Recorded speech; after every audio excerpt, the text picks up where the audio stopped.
Titans, go!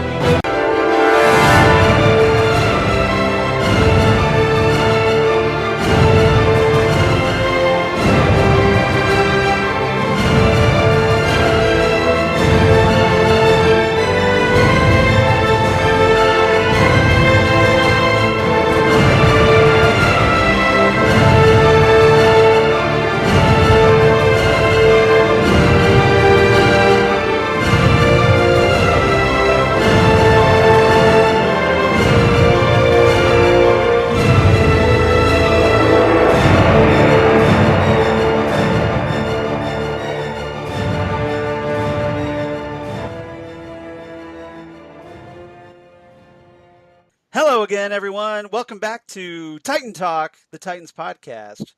I'm one of your co-hosts, Charles Skaggs, back in Titans Tower once again, ready to talk some Titans with my favorite co-host, Deathstroke's favorite co-host, Jesse Jackson. How you doing, Jesse?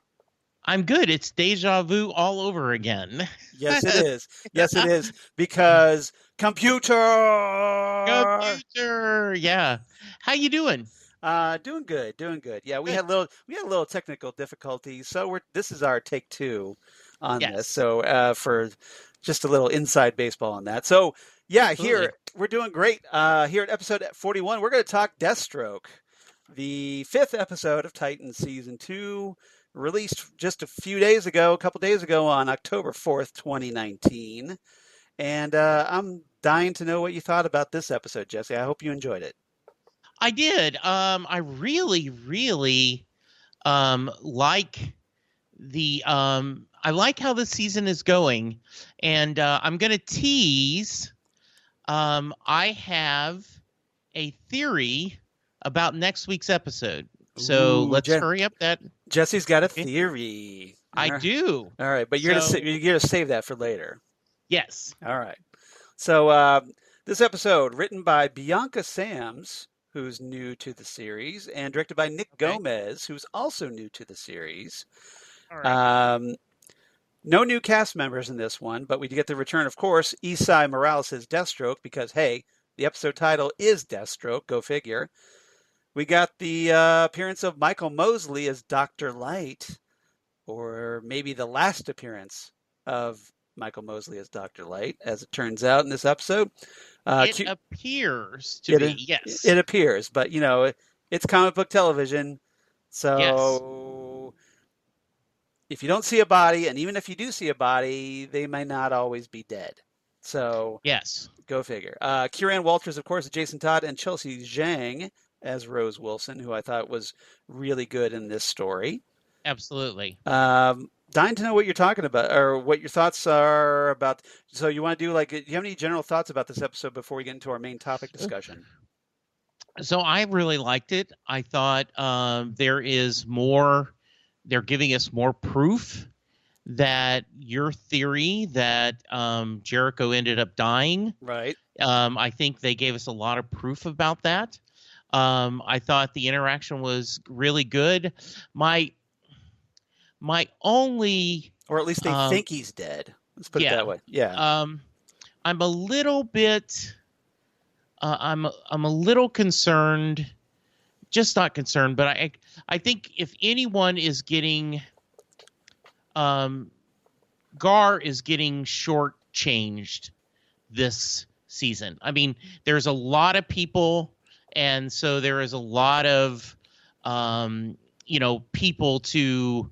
A lot of characters to serve, right. And if anyone's getting short shift, I think it's him.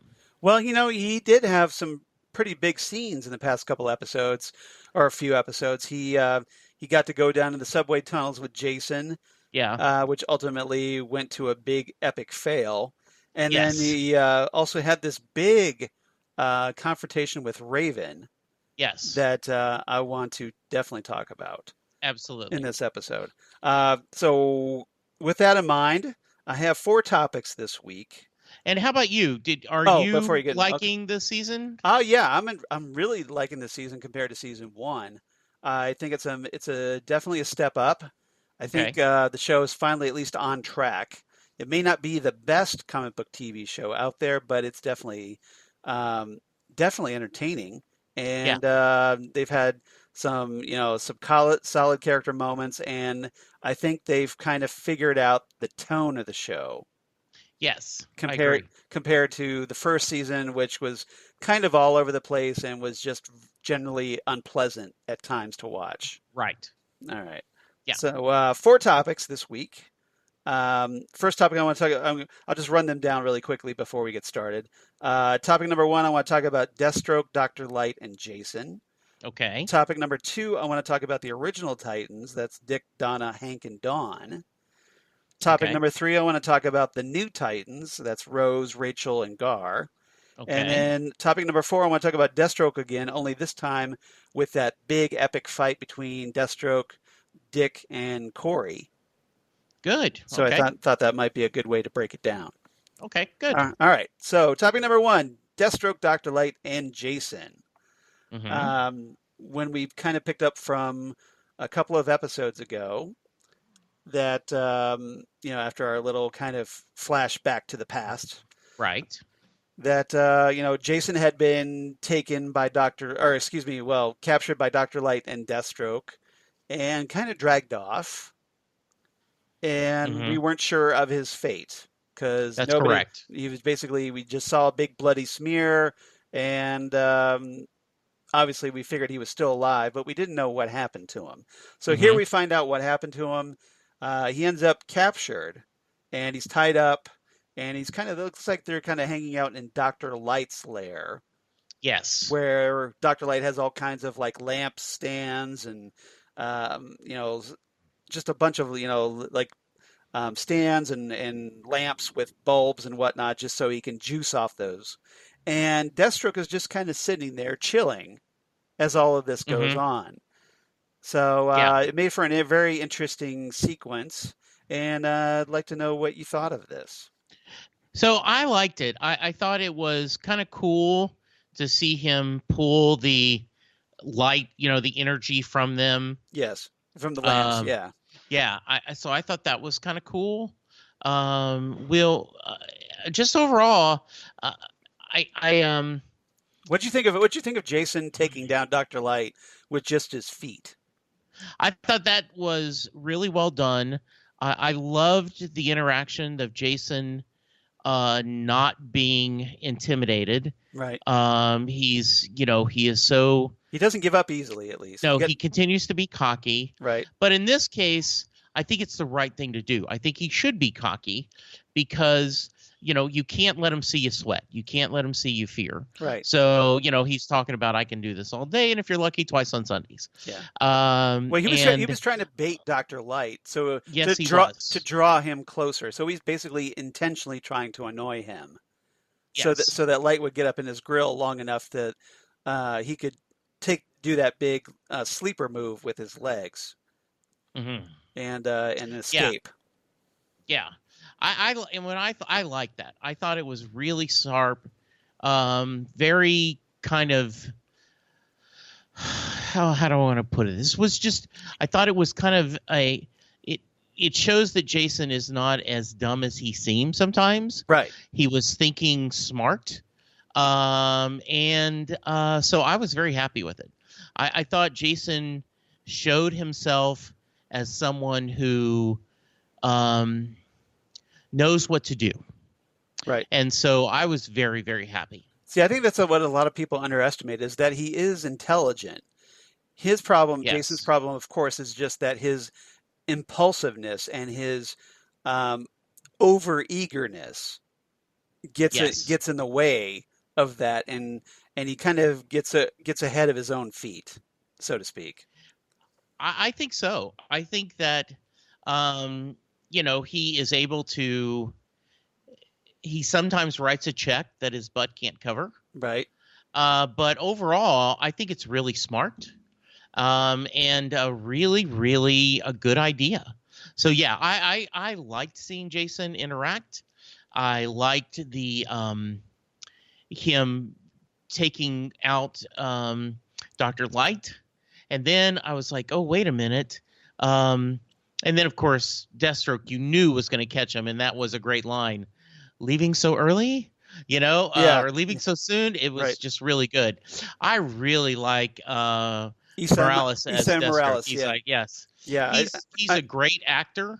Like I said, I loved him in NYPD Blue, and he was in Jericho and some other stuff. But he's playing great, even though he's in that whole armor and you can't see his face.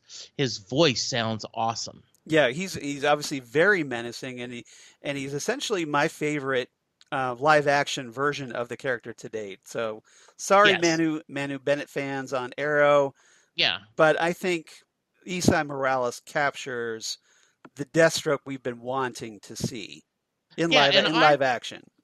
and I liked that version fine. Yeah, The actor was great in Spartacus. I do think though that Esau is kind of brought it up to a different level. yeah. I think he is, and I think He's essentially like the Darth Vader of supervillains in this yes, take on Deathstroke. He's that man behind the mask, and he's so menacing, and he doesn't speak a lot. So therefore, he when he does talk, it's important, I think. and I also think they've given this is while we know there's a backstory to be heard, like with Arrow, there was that whole backstory about he was friends with Oliver, and sometimes the flashbacks to Oliver's story can be cumbersome, So I like this as clean forward. He's Well, an in Arrow, assassin. Yeah. they were cumbersome a lot. Yes, exactly. Let's Yeah. not sugarcoat it. They were Yes. cumbersome a lot. Yeah. So I loved the whole interaction. Yeah. Jason being really good at what he does and showing that, but still, he is just one person, and Deathstroke's really good at what he does. Yes, he is. Dr. Light maybe not so much. Yeah, But yeah, and that's kind of what that Deathstroke realizes this, yeah, so that when after later on, after Jason's been tied up again and blindfolded, yeah, he they realize that while Dr. Light and Deathstroke are kind of watching the Titans scurry around the tunnels looking for Jason, there's a camera down there that Light yeah, had positioned, and so they're watching them, and they learn by listening to the Titans who are just openly talking about this stuff, that Jason has a tracker inside him, yes, and Light, of course, just flies right off the handle, and he just and he's so upset, and then he turns and he sees Deathstroke just sitting there, eerily calm, like he compares him to a statue, and that just pisses Dr. Light off even more.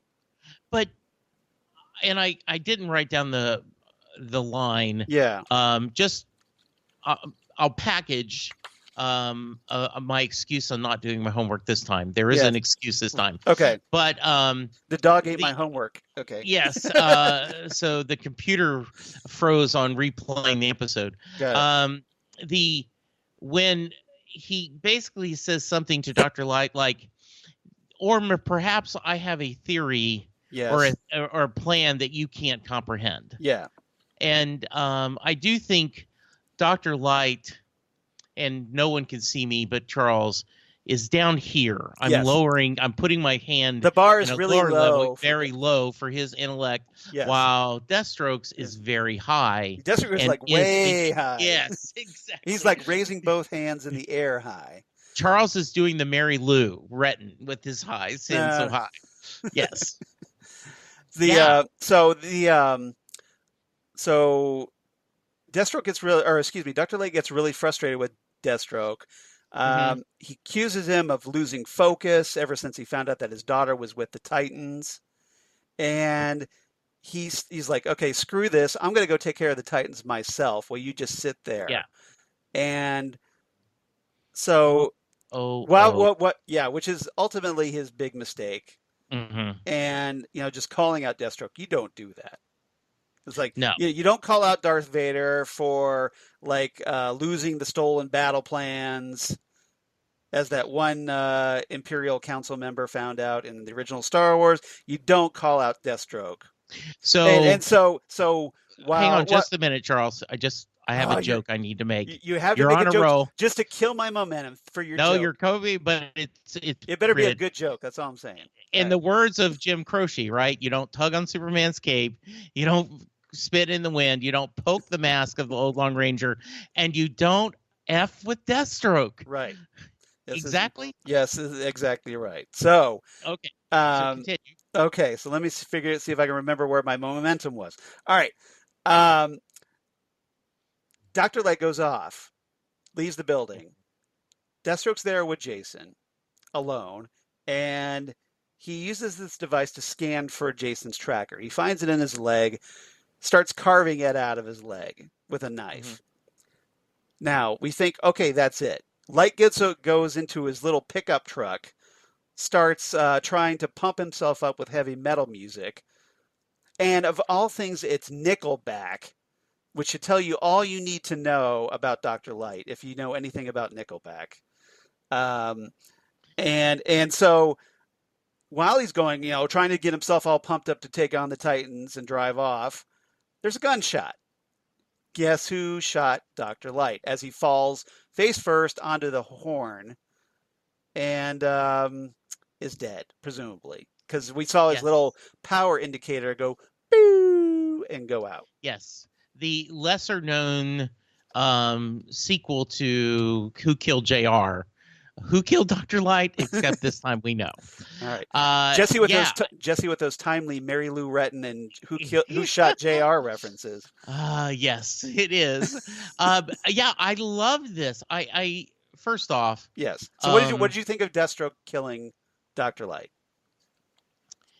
I hate to be bloodthirsty boy, but I like Deathstroke has used him. Yes. That is the whole point of this. And then when he's outlived his usefulness, he's ticked him off, and he's like, let's just kill this guy. Because that's how Deathstroke would think. That's how Deathstroke rolls. Yeah. Well, essentially, Dr. Light was a loose end. Yes. As we find out during Dr. Light's little, attempted dust up with Deathstroke, that the whole thing was that Dr. Light was broken out of prison by Deathstroke with the idea that he would herd the Titans to San Francisco and then they would kill them. He and Deathstroke would kill them. Mm-hmm. So essentially, Deathstroke just used Dr. Light to lure the Titans to San Francisco. After that, I don't need you anymore. No. And you're pretty much a big douche. And you're an irritating douche. And so he shoots him and kills him, and presumably he's dead. But you never know. It's comics. So for all the fans of Nickelback, I apologize. But all two of you, yes. Yeah, I'm just saying. He goes, dude, you don't even have good taste in music. Exactly. You are the weakest link. Goodbye. Exactly. There you go. Another timely reference. Well, that's a little more closer at least. Yes. All right. That's at least 21st century, right? Yes. All right. Okay. So ultimately, Jason is there. He's when Deathstroke calls the Titans, and we'll talk about this later on. But Jason, even in the face of being held captive, makes a point of letting the other Titans know that he's alive. Yes. And that, like he's still alive, which is obviously and that was very clever, I thought, on Jason's part. Absolutely. So I wanted to mention that really quick. And Deathstroke was, threatening. There's this great scene where Deathstroke is kind of sharpening his sword. Like he brings out the sharpening stone and he brings out this huge bowl of water to just kind of dab a few little bits of water on the stone. And I'm thinking, this must be some ceremonial bowl, because why such a big bowl of water to sharpen a stone? I have no idea. So I want you to know I was tempted to... Did you notice that, though? Yes. Yeah. Unnecessary large bowls of water almost made my rating. Yes, I thought the same thing. I'm doing this, and then he sprinkles it, Yeah. and he's doing the. Now, I am a And fan. it's obviously a ritual, but Yeah, I am a fan of people who can use a sharpening stone well, yes. because it's such a cool thing.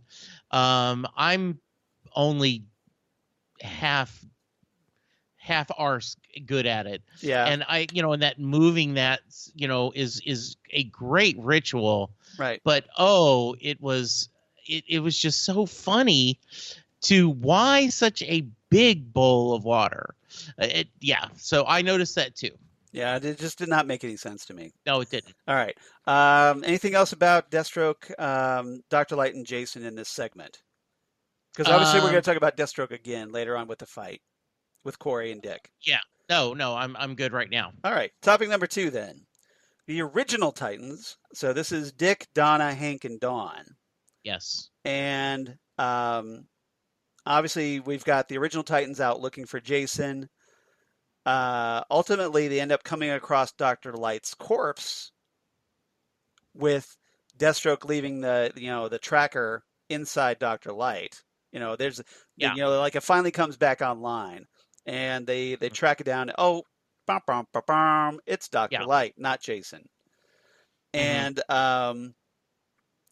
And so they end up coming back to the tower, and even before that, they start kind of sniping at each other.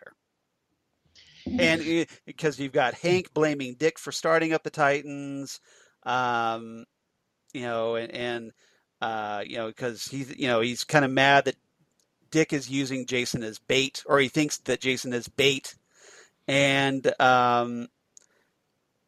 Donna and Dick kind of get frustrated, or excuse me, Dawn and Donna get frustrated and just decide, look, hey, let's go look for Jason. That's kind of more important than arguing right now. But ultimately, when they just find Dr. Light, it's a kind of a big letdown, and they go back to the tower, and then the more of the sniping comes out. Yeah. There is wounds, and there is a statement, and as I said, I was up a little bit earlier this morning, so I was rewatching the episode on the computer with my Word document open to take some comments. And there was one specifically, and you may have it, but I didn't. As I said, I got 15 minutes into it, and then I just kept seeing the circle of death on DC Universe and Titans. Yeah. I could play other DC, videos, but not that one. But there was a scene where I believe, I can't remember if it had to be, it was either Donna or Dawn saying, oh, using Deathstroke's kid to capture him or to bait him. Oh, yeah, let's play that again. Or that worked out so well last time. Yeah. There was something, I don't know if you wrote that exact quote down. Well, I think I have the exact quote you're thinking of, but that was probably, there's this big scene with Dawn and Dick that I want to talk about. Okay. And that's probably what you're referring to, is when Dawn and essentially calls out Dick. And she's like, okay, after we kill Deathstroke, this is over. So they're already intending to kill Deathstroke. Mm-hmm. And because she says, well, what they did is coming back on them. Maybe they deserve it. Yeah. And that the kids don't have any idea what they're signing up for. She's going, look, I don't know. Like, when you're reopening this tower was this big mistake, and I don't know how many people have to die before you realize that. Yeah. And she's, she kind of gives them this ultimatum, like, okay, you shut this down, or I'm going to burn this damn tower down to the ground myself. Yes. So she's very angry about Dick resurrecting the Titans and doesn't see any value in it. And I'm hoping this whole experience will change that. Yeah, it is. It's very clear some bad stuff happened. Right. Some really bad stuff. And after last week's episode, we kind of get a hint why, because when we saw Dick um, going after Jericho. And there is a scene that, and as I mentioned before, where they imply that Jericho, something bad happened when they tried to use Deathstroke's child to get to him. So I think that gave more evidence to your theory that Jericho died somehow in this. Yeah, or at least they think he's dead. Yeah. Yeah, we don't know because now we did get that little tease at the end of the previous episode where Dick was manipulating Jericho, or at least we presumably that he was trying to he was acting like he was being friends with him to get closer to him so that they could get closer to Deathstroke. So presumably something from that point on, they use Jericho to find Deathstroke, and then ultimately whatever happens, and I'm presuming we're going to get that story later on in the season. Yeah. That ultimately, probably in an episode called Jericho, that ultimately led to his death or supposed death. Yeah, I have a theory that there isn't going to be Rose is not going to be a traitor. I don't think there's a need for a traitor in this storyline. Okay. I think they already hate him and he hates them. So I don't think we're going to need that. Now I may be wrong, but I'm still holding on. I'm still holding on to that because for one thing, we still don't know why Rose was blinded in that eye. Yes. So there's a reason for that. Yes. Because she has healing powers that we just saw. Yes. Yeah. Yeah, you would think her eye would regenerate, but you would think so. That was really cool special effects. Yeah, so and we'll talk about that when we talk about the new Titans. Okay. But anything else about the original Titans? Nope. Yeah. Now we did see that Hank wanted to give Rose up to Deathstroke, and then he kind of calms down about that later on. Yeah. Especially after she gets injured by Raven. So. And I continue to be impressed how they're writing the original Titans as when you have been friends and family this long, there is a love and a sense of bickering that it's okay because you're in a safe place. One of my favorite behind the scenes notes was they pulled on Friday Night Lights, they pulled Connie Britton and Kyle Chandler aside. They played, Coach Taylor and his wife Tammy. Right. And they said, okay, you two will never get a divorce. You two are going to be married forever. So you can get as mad as you want. You can go as hard as you want being upset with each other because the reality is your relationship is safe in this show. And I get that feeling is Hank and Dawn and Donna and Dick love each other so much that they feel safe to be total jerks to each other because they feel like they can be that honest. And I love that sense of family and writing that this series, specifically this season, has built for them. Yeah, so that they feel secure enough in their friendship that they can have that kind of brutal honesty without it ending their friendship. Exactly. Yes. Yeah. All right. Anything else about the original Titans before we move on? Nope. I'm ready. All right. Topic number 3. Let's talk new Titans. So definitely want to talk about Rose, especially since we talked about her regeneration. Yes. And I also want to talk about Rachel, and I want to talk about Gar.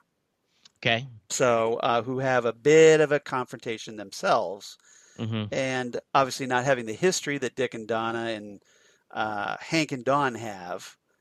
I mean, it's obviously a little more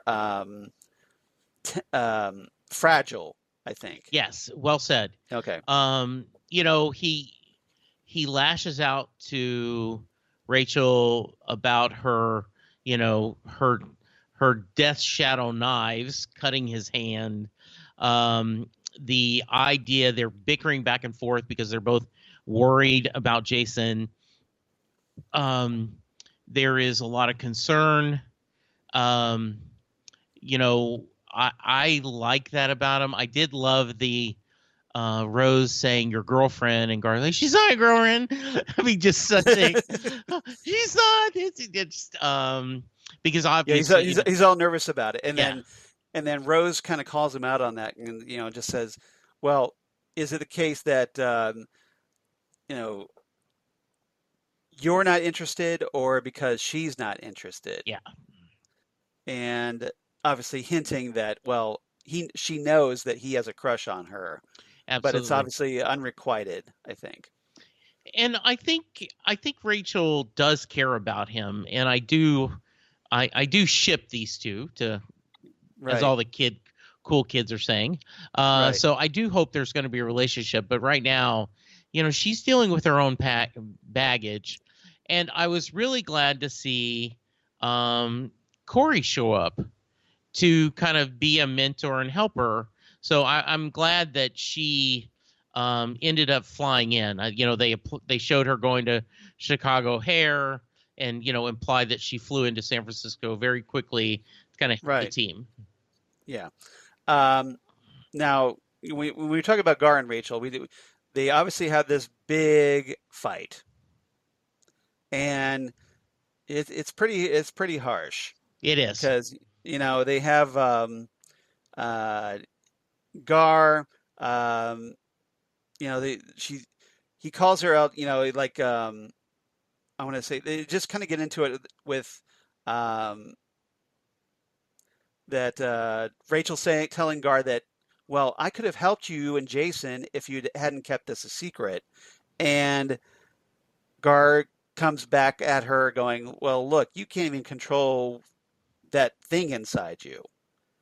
Because he earlier in the episode he just burst into her bedroom. Which, point one, why did you just burst into her bedroom without even knocking? Yeah.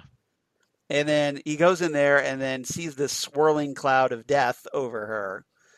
And so it's coming out. She can't control it. She's asking him to keep that secret from Dick. Hmm. And so it's just like, well, you're kind of being a hypocrite here. Like, you're asking me not to keep secrets, but you're keeping this huge secret from Dick and the rest of the team. Yes.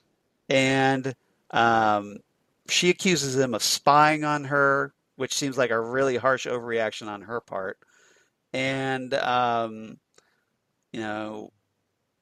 she then goes back saying, well, look, if I'd been there, Dr. Light would have been a puddle. And so things get really tense. And then all of a sudden there's this beep, this security alert from the main entrance, and it's Corey. And getting Yeah. back to your point is that once Corey gets there, Rachel immediately rushes to her. And it's almost like she feels like she can't open up to anybody else but Corey Hmm. on the team, Yeah. even Gar. Hmm. And so when it shows the trust that they have, or that she has in Corey, but it also shows how much she's doesn't trust the other team members to open up to them. Yes. I totally agree. It is. I'm overly simplifying it, but Yeah, Dick is dad, Corey is mom in right. Rachel's mind, and not Yes, literally, but it is kind of the two people she most counts on, and she even says, "I was here to destroy worlds," and Corey corrects her, or save worlds. We don't know that, so I really liked. I was glad Corey got in there. We'll get to it, but she was very valuable in the fight. I was right. glad to see that, to have a little, firepower against Deathstroke. So, and I don't know when the right time to say this, so I'm just going to say it now. I really like, they've established Dick and Donna are brother and sister. There'll never be a romantic thing between them. They just can't think of it that way. Right. And he and Don were a couple, but they both moved on. I think they both have affection for each other, but she's in love with Hank, and so There is Maybe no maybe Dick realized he was the rebound. yes, and so there is this Corey Dick chemistry. You know, they slept together in the first season, almost just as a side note, right? I mean, Yeah. they both had no affection, kind of, and there's that. Oh, I hear you may go back to your home planet.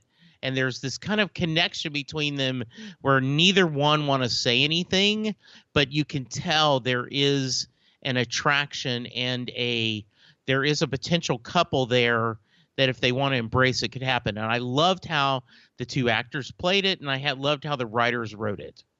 Yeah, and we'll talk about that in our fourth segment. Okay. Yes. Well, I thought the new Titans. That's what we're talking about. And so she's a new Titan. Well, okay, but I remember I saved Deathstroke, Dick, and Corey for the fourth segment. Okay, all right. So yeah, all right, but anyway, but I mean, that's okay. That's cool. Okay. Yeah, and that kind of segues into our fourth topic, so that's okay. Yeah. That's good. Getting back to Rachel. Well, actually, I want to get back to Rose really quick because Rose, she basically her. Rachel and Gar, they're in the monitor room, and they're in the monitor room a lot these days. Yes, they are. And because Dick doesn't trust them to be out there in the field. Right. So, and that's something he's going to have to overcome. So Rose wants to hear what's going on with this secret meeting that the original Titans are having in the training room. Mm-hmm. And so Gar, of course, figures out, oh, hey, here's the video, and oh, hey, here's the audio, and turns that up. And essentially, Rose listens to how each of the original Titans kind of view her, or at least how they view her right now. Donna, doesn't want to let her go. Dawn doesn't want to let her go. Hank is ready to throw her under the bus in a heartbeat to get Jason back. And Dick doesn't see the strategic value in it, in letting her go. So he's being more analytical about it. Mm-hmm. And obviously with Hank making such a ruckus about it and Donna pointing out, well, hey, she's the daughter of Deathstroke, you guys. How much can we trust her? So Rose naturally bolts. Yes. And because she's prone to that. And everyone has to stop her. Dick puts the security, locks the elevator to keep her from leaving the tower. And ultimately, Rose comes across Rachel. And this goes about as well as you might expect it would, given how Rachel is these days. Yeah. And Rose being Rose. So they fight. Rose pushes things obviously a little too far. Rachel gets angry. Her little soul self, death cloud with razor blades, comes out. I like that. Yeah. And as Gar kind of put it, and throws her across the room so hard, slams her really hard into the kitchen counter and busts up her body 5 ways to Sunday. Yes. And so her body's all gnarled up, and the other Titans come in, see what happened. Rachel gets upset, runs off. Of course, Corey goes after her, mm-hmm. and they think that Rose is dead until Dawn goes to check on her, and oh, guess what? She's not dead. And then all of a sudden she starts convulsing and essentially goes all Wolverine. Yeah. With her healing ability, and bones start snapping back into place, and she wakes up, but still needs obviously medical attention. Yeah. So what did you make of that whole sequence I just ran down? So Rachel obviously can't control herself, and yes. That's one of the reasons why she should be more honest and share what's going on so that the original Titans can help her train and help her control this. I did love the sequence of watching Rose heal herself. And And I was glad that Rachel wasn't a killer. But yeah, when it's a bad idea to listen in to mom and dad talking, you might hear things you don't want to hear. So Right. that was I understand why they did it, and I'm not saying I wouldn't have done it if I wasn't them, but it's just a bad idea, right? Well, especially with the, original Titans being so secretive Yeah, and deliberately shutting the new Titans out. yeah. That obviously they felt, obviously now they let Corey in. Hmm. So Corey they kind of consider an adult. Yes, So therefore she's okay to talk about this stuff yeah, with. But yeah, the other ones are kids. yes, and they are So younger. Yeah. we want to keep this from the kids Mm, is yeah. how they're viewing them. Hmm. And the kids are getting a little more than understandably bothered by Yes. this whole lack of trust thing going on. All right. Anything else about the New Titans before we move on to our final segment? Nope, I am good. All right. So let's talk about Deathstroke, Dick, and Corey. And we can talk more about Corey in this segment, obviously. Before the big fight, there's a great moment I really liked where Donna and Corey share a drink, Hmm. and Corey ends up updating Donna about her quote unquote interruption. And so Corey, this is stuff that Dick doesn't even know yet. Right. So Corey feels comfortable talking about this with Donna.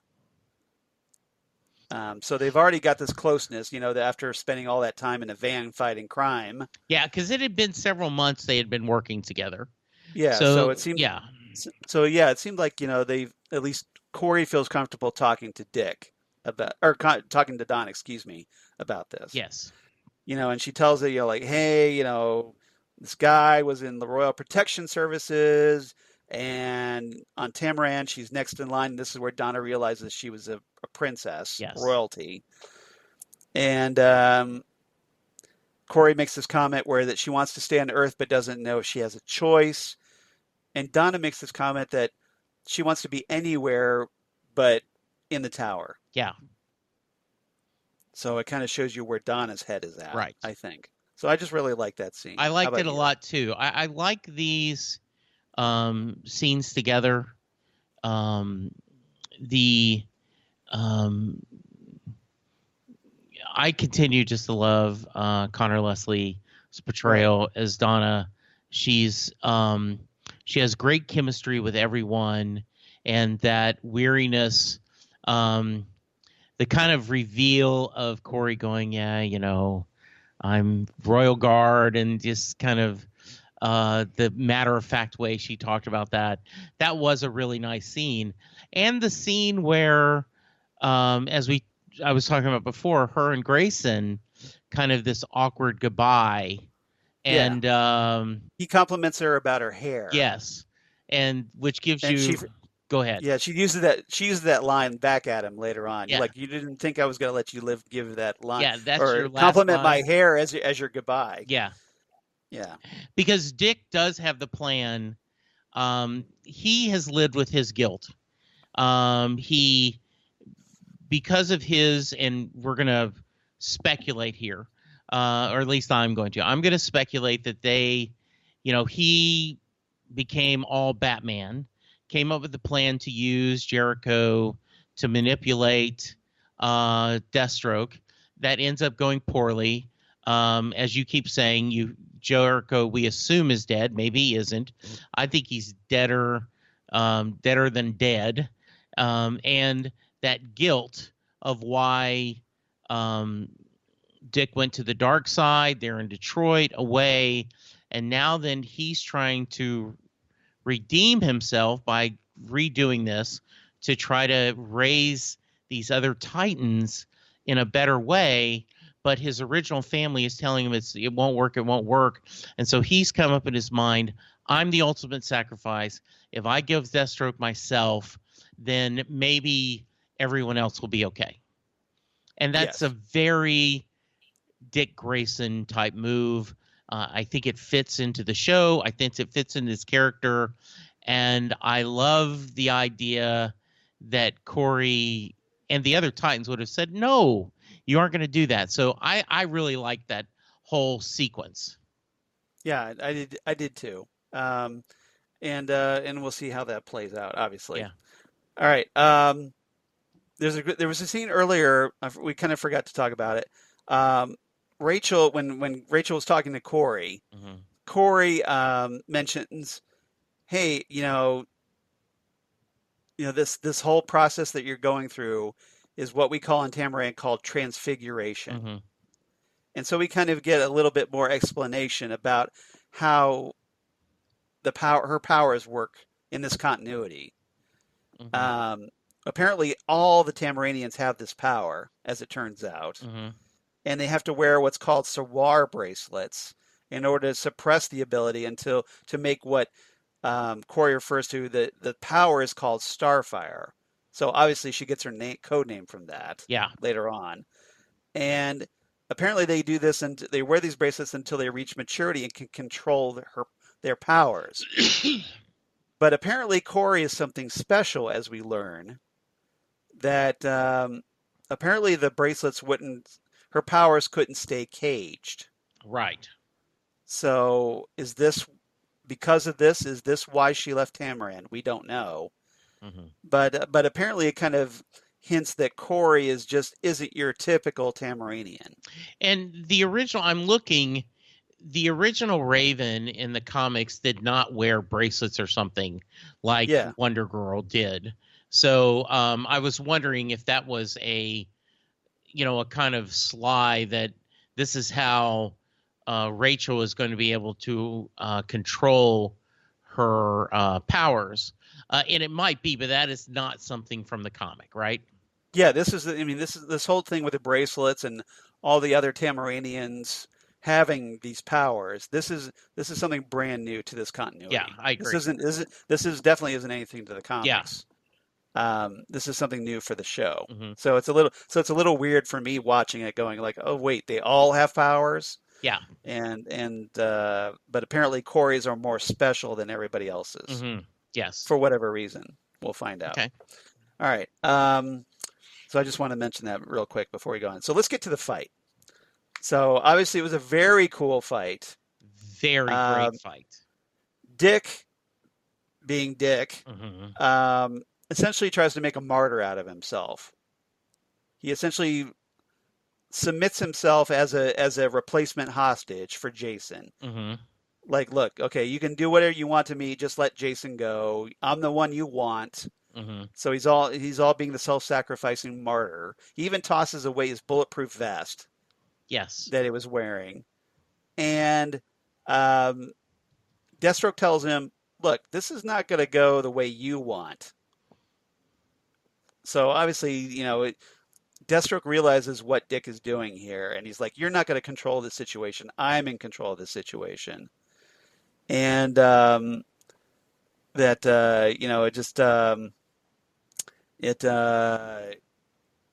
leaves him vulnerable, and Deathstroke tells him, "Look, like you never learn," and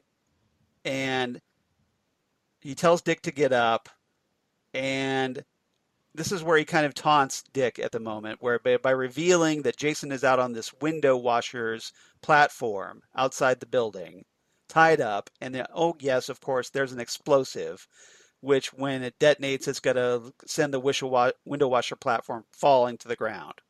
Yeah. Because apparently they're way up in this building. And so it kind of looks like, okay, there's the ticking clock, everything gets all tense, and he prepares to push the detonator. And of course, that's when Corey comes in and all hell breaks loose and they start fighting. Mm-hmm. And I thought it was a very cool sequence of events. Yes. And ultimately, like Deathstroke, Corey fights Deathstroke long enough for Dick to get a hold of the bulletproof vest so he can use that as a shield, almost like he's Captain America or something. And so that he can fight. And it's a great little like 2-on-1 fight that almost becomes a 1-on-1, then back to a 2-on-1, and until Deathstroke starts pulling out these grenades, and and blasting Corey with these things and sending her flying across the room. And and this is what gives Deathstroke the opportunity to get the detonator back. Yes. Yeah, I love the fact that Dick's using his bulletproof vest as a shield. Right. Corey is throwing off her fire bombs, and Deathstroke, this dance of death. It was a really well choreographed action sequence. It kept my interest. Sometimes I can get a little bored with fights, like, okay, yeah, let's move on. This was Right. really well done. And all the same time, I right? agree. We've got Jason sitting out there in danger, and we've got Essentially, he's robbing the boy hostage. yes, he is robbing the boy hostage. I like what you did there. And Yep. he's and Dick's trying to bang him, and ultimately, as you said, he gets the detonator, and Yep, the bad guy, the platform goes down, and the last thing we see in the scene is, of course, Jason starts falling. Dick rushes out to the broken window because the window gets blown out. Yeah. And because of the force of the explosion. Grabs Jason, tries to lift him up because Jason is just hanging on by his fingertips. Pulls him up, but of course, Jason's grip slips. Yeah. Which I'm not sure how, because he's wearing gloves. Yeah. That are designed for that sort of thing. Yes. But he can hold on to a side of a building, but he can't hold on to Dick's grip. Yes, I understand. And, you see what I'm coming from with that? I do. So he starts falling downward, and there's a cut to black.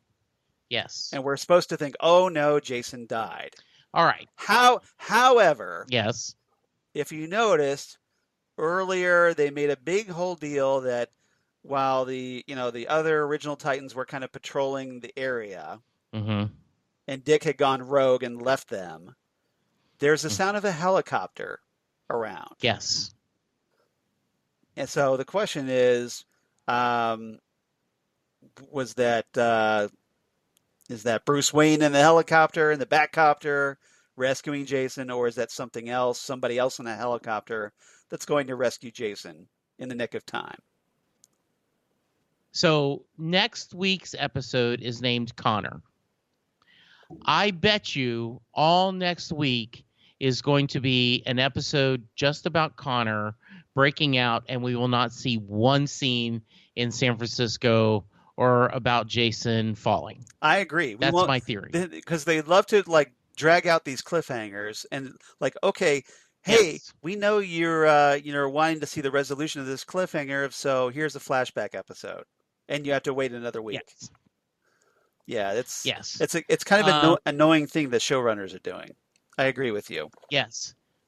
Now, if that ended up having Connor Kent catch Jason, yes, in the middle of the fall, all right, good payoff. But I don't think they're going to do that. I wonder if Donna somehow from her magical lasso, can catch Jason in midair, and somehow it does not look like this Wonder Girl can ride the winds. Yes, on air currents, gliding. So yeah, I don't know. We'll see what happens, but again, they made a big point at the end. even when Jason's falling, of that helicopter sound being out there. So that somehow that's helicopter. That could be something. Yeah. Somehow that helicopter plays a part. We don't know exactly how yet. I think you're right. So yeah, I thought that was a great ending, and I'm glad you agree with me that next week we're not going to get. They're going to take us back to a different character that we don't really need right now. They could just finish this storyline, but that's what this show wants to do. Yeah, they're going to drag this out another week because this is what the show does. So yes. And any other thoughts about the ending? No, I just it was a very effective cliffhanger, and it was very well done. But it's not going to be a simple payoff next week, and that annoys me because they're kind of making that the trend. And yes, it's just it's cute when you do it once, but when you do it on a regular basis, it's not so cute. It's kind of annoying, I think. I agree. All right. Yes, I agree. All right. So, what's your favorite lines of the episode before Skype crashes out again? So one, I've got a couple. Yeah. Rachel saying, "I'm not a magic 8 ball," Yeah. and right before that, Gar said, "Jason's strong. He will fight back." And Rachel goes, "Or he will be so annoying that Dr. Light will let him go because he doesn't want to hear him talk." Yeah. So those are the two I got before DC United the universe would not let me play. So what do you got, Charles? All right. So I've got Dr. Light and Deathstroke, where Dr. Light's trying to call out Deathstroke, and he goes, Dr. Light says, ever since you found out your daughter was running with the Titans, you're losing focus. I'm beginning to wonder just how different you are from them. With this ridiculous costume, swinging your sword around, nothing gets done. And Deathstroke calmly replies, if you're looking for a result, I'm happy to provide you with one. So I thought that was good. And he does later. And he does later. It's very good. Rose in the kitchen.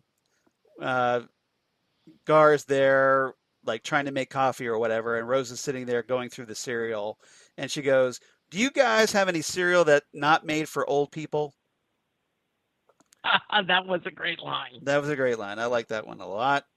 And then the whole thing with Dick and Dawn, I have, which I thought was rather good. Dawn says, after we killed Deathstroke, this is over. And Dick replies, the Titans? We don't need to go there. And Dawn says, I wasn't asking. We both know Deathstroke didn't just pull Dr. Light's name out of a hat. This place, what we did, it's all coming back on us, which maybe we deserve. But these kids, none of this is on them. They had no idea what they were signing up for. Not telling them might have been easier for you, but it wasn't right. Reopening this tower was a mistake. How many people have to die before you realize that? Whatever reason you did it, whether it was selfish or you just wanted to paper over the past with some new experiment to make us forget what we did, it doesn't matter. This isn't about you anymore, or us. End this little experiment or I will burn this place down myself. And then she drops the mic and walks off. Yes, I'm going to burn this mother. I'm going to burn this mother down. Yeah. Burn this mother effer down to the ground. And then lastly, I had this Deathstroke quote where he's confronting Dick Grayson after he's got him kind of at gunpoint. And he goes, you never learn, do you? Always the hero. But you're not going to dictate how this will go. You're not a martyr. You're a con man, preying on those weak enough to follow you. The problem with con men is that they never know when to stop, and someone else always pays. So good. Yes. And absolutely, very good. Esai Morales is just so good as Deathstroke. Really like him. Yeah, he's been awesome. All right, so your rating for this one, Charles, let you go first. My rating, 8.5 out of 10 hidden Robin trackers. Very nice. We are in sync. I am 8.5 pots of coffee brewed. That's good. I love that how she corrected him. This was good. This season has been very strong, and it's been a lot of fun. Do we have any Titan Talk news? Yeah, I do have some Titan Tower news. I want to run down really quick.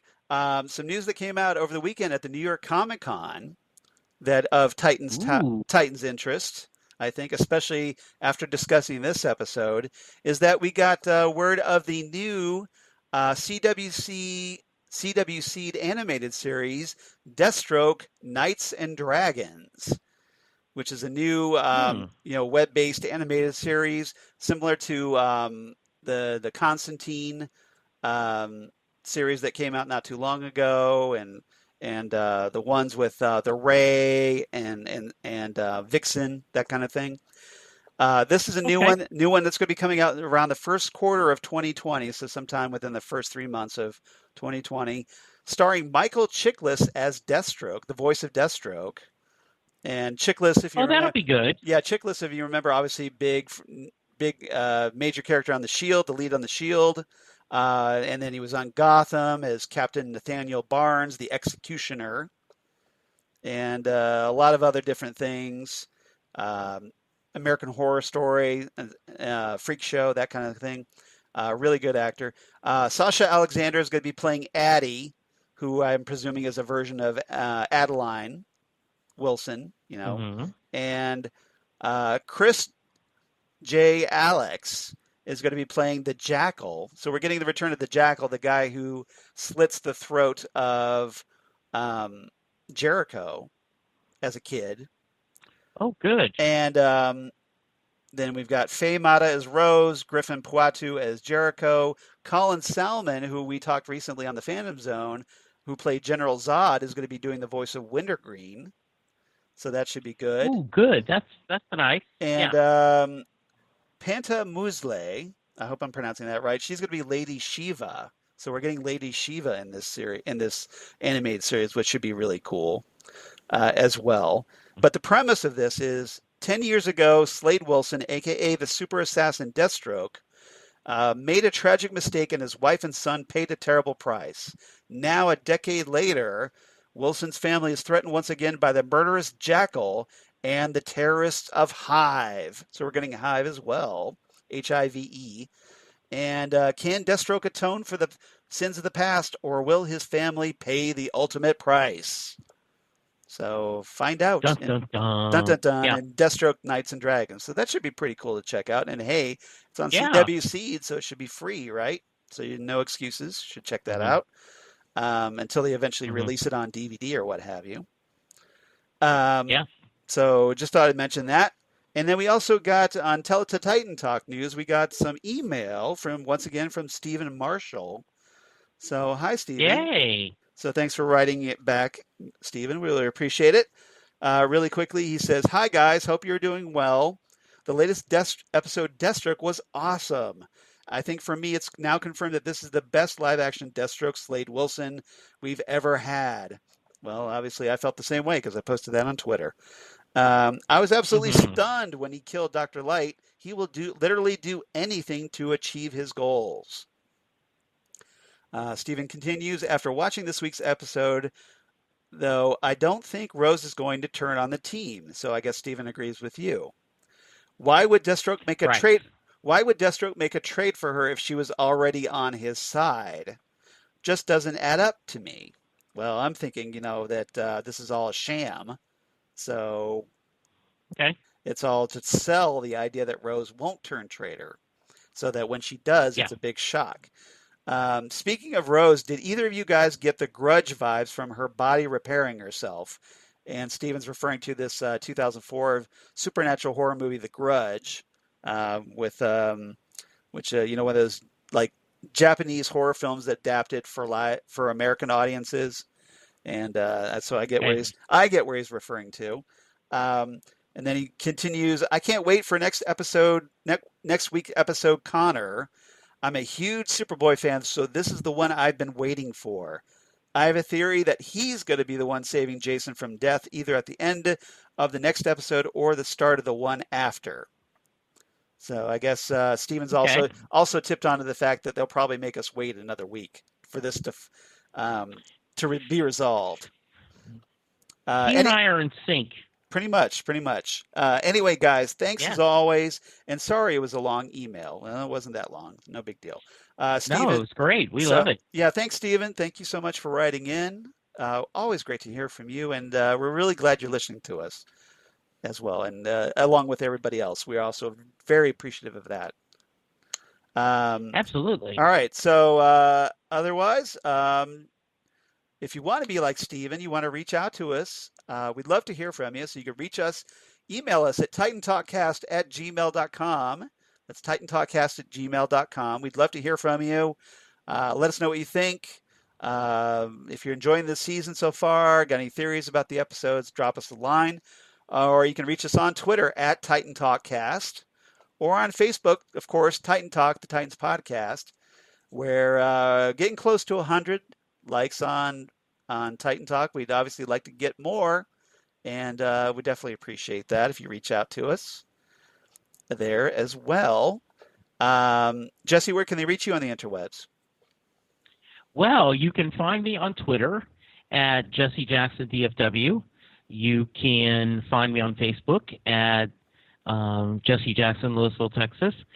You can hear me talk Doctor Who with a charming co-host, a guy named Charles Skaggs. We talk about every 3-4 weeks, and the other weeks he has guest companions when they talk about Doctor Who. So we talk about everything, modern, classic. Our latest episode, we actually talked a Big Finish audio episode, which was very, very good. Yep. You can also hear us if you are just now trying to catch up on Krypton, or you're trying to look up The Boys. We did our other podcast, The Fandom Zone, which is on a slight vacation because we're talking Titans, but that is available for you to look and hear Charles and I talk about that. And then I am available on Set Lusting Bruce, a Bruce Springsteen podcast where I talk to Springsteen fans from around the world, where we kind of talk about their fandom. And coming up this week, I have a 2-part episode where I talk to a fellow DFW resident, Jeff Calloway, and we break down Ken Burns' PBS Country Music Special. So a little bit off the Springsteen level. And we also, I have a episode where a guy who actually worked for Springsteen's manager for a while, sharing that. Very cool. And Charles, how about you? Where can they hear you? Well, you can hear me, of course, at Charles Skaggs on Twitter, at Charles Skaggs on Instagram, although I'm not sure how you can hear me there. But you can also reach out to me, Facebook, Charles Skaggs in Hilliard, Ohio, or my blog of geeky things. Damn good coffee. And hot. Damn good coffee and hot, where I talk about all the stuff we talk about here on Titan Talk, including Titans news, Deathstroke news, or comic book sci-fi news, news of my other podcasts I do for Southgate Media, including the aforementioned Next Stop Everywhere, the Doctor Who podcast that I do with Jesse, where I talk Doctor Who, or the Phantom Zone podcast that I also do with Jesse, where I talk about Krypton and the Boys and whatever other cool comic book shows we're going to end up talking about in the future, or Ghost with the Twin Peaks podcast that I do with Zan Sprouse, where we talk about all things Twin Peaks, David Lynch, etc., etc. So I would love it if you guys checked all 3 of those podcasts out. If you don't, no big deal, but we definitely appreciate it if you did, and would love that. We need some love. Yeah, we're always in. Yeah, we're very needy people. We need love, and we are needy. We need you to go to our Facebook page and like it. Yeah. We need you to go to iTunes, write us a review, please, please, please. Well, we do what you can. We're appreciative either way, but we just, if nothing else, we just appreciate you listening, and that's great. And please tell your friends about us. Next time on Titan Talk, we're going to talk Connor, the 6th episode of Titan Season 2. We're almost at the halfway point of Titan Season 2 already. And in this one, Connor Kent and Crypto, the super dog, escape from Cadmus Labs, where Connor's search for the truth about his past leads him to Lionel Luthor and genetic scientist Dr. Eve Watson. Dun, dun, dun. That's going to be exciting. So, yeah, very cool. Should be a lot of fun. And apologies once again for the technical difficulties, the internet being the internet lately. Apologies for that, but thanks for putting up with our nonsense. And hope you had fun listening to us. And Jesse, any final thoughts before we sign off? I just appreciate, Charles, you editing everything together. Yes. If you need some help, let me know. I will. As always, this is fun talking Titans with you. We always have a blast. And we will see. We'll see what happens the rest of the season. I'm excited to see where we're going to go. I think so, and it should be a lot of fun. And I'm a big Superboy fan as well, so I'm looking forward to next week's episode, and I'll ride along with the rest of you. So everybody, come on back. We're going to talk Connor next time on Titan Talk, and we'll see you next time right here, Titan Talk, the Titans podcast. Goodbye, everybody.